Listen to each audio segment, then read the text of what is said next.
अस्सलामुअलैकुम viewers, I am doctor any. उम्मीद है आप अपनी फैमिली के साथ खैरियत से होंगे। आज हम बात करेंगे एमनियोटिक फ्लूइड यानी बच्चे के गिर्द पानी के बारे में, और अगर बच्चे के गिर्द पानी कम हो जाए तो इसका इलाज कैसे किया जाए।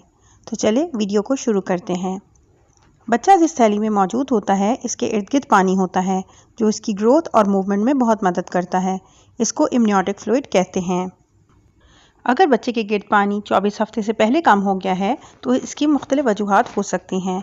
मसलन बच्चे की आवल या प्लेसेंटा में कोई नुक्स होना, बच्चे में कोई बनावटी नुक्स हो सकता है जिसमें बच्चे के गुर्दे ठीक से ना बने हों और इसकी वजह से वो यूरिन ठीक से ना बना रहे हों, तो वो बच्चे के गिर्द पानी कम होने का सबब बन सकता है। इस सिलसिले में हम 20 हफ्ते पर बच्चे का एनोमली स्कैन और 24 हफ्ते पर कलर डॉपलर अल्ट्रासाउंड करवाते हैं और हम देखते हैं कि प्लेसेंटा और बच्चे के गुर्दे और मसाने का कोई मसला तो नहीं है।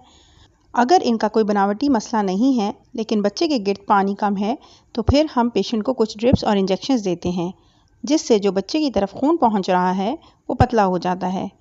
इस तरह कुछ इंजेक्शंस जैसे पैनामन जी 1 दिन छोड़कर लगाए जाते हैं और 10 दिन का कोर्स मुकम्मल करते हैं। इसके बाद अल्ट्रासाउंड रिपीट करवा कर देखते हैं कि पानी इतना ही है या इलाज की वजह से पानी की मिकदार बढ़ गई है। अगर बच्चे के गिर्द पानी बेहतर हो गया है तो हम 34 हफ्ते पर डिलीवरी प्लान कर सकते हैं, बल्कि अगर सब कुछ ठीक रहता है तो हम इससे आगे भी लेकर जा सकते हैं। अगर बच्चे का पानी 24 हफ्ते के बाद कम हुआ है तो हम देखते हैं कि मरीज़ की हाइड्रेशन स्टेटस कैसा है। वो कोई ज़्यादा पेन किलर्स तो नहीं ले रही, कोई ऑटो इम्यून डिजीज़ जैसे एंटी फॉस्फोलिपिड सिंड्रोम या SLE तो नहीं है, या मरीज़ को ब्लड प्रेशर तो नहीं है। अगर इसका ब्लड प्रेशर ज़्यादा है तो इसको कंट्रोल करने से भी प्लेसेंटा का सुकड़ाव कम हो जाता है और बच्चे की तरफ खून का बहाव बेहतर हो जाता है और बच्चे के गिर्द पानी ज़्यादा बनना शुरू हो जाता है। इसके अलावा हम मरीज़ को हाइड्रेशन ड्रिप्स, पैनामन जी, इंजेक्शन क्लेक्सिन लगाते हैं। फिर डॉपलर अल्ट्रासाउंड करके देखते हैं कि इसकी वैल्यू बेहतर हो गई है या नहीं। अगर बच्चे का पानी ठीक हो जाता है तो हम पूरे 9 माह तक प्रेगनेंसी को लेकर जाते हैं, लेकिन अगर पानी कम रहता है या मज़ीद कम हो जाता है और बच्चे की हरकत भी कम हो जाती है तो बच्चे के फेफड़े मजबूत करने वाले इंजेक्शंस लगाकर डिलीवरी जल्दी करना पड़ सकती है ताकि बच्चे को बचाया जा सके।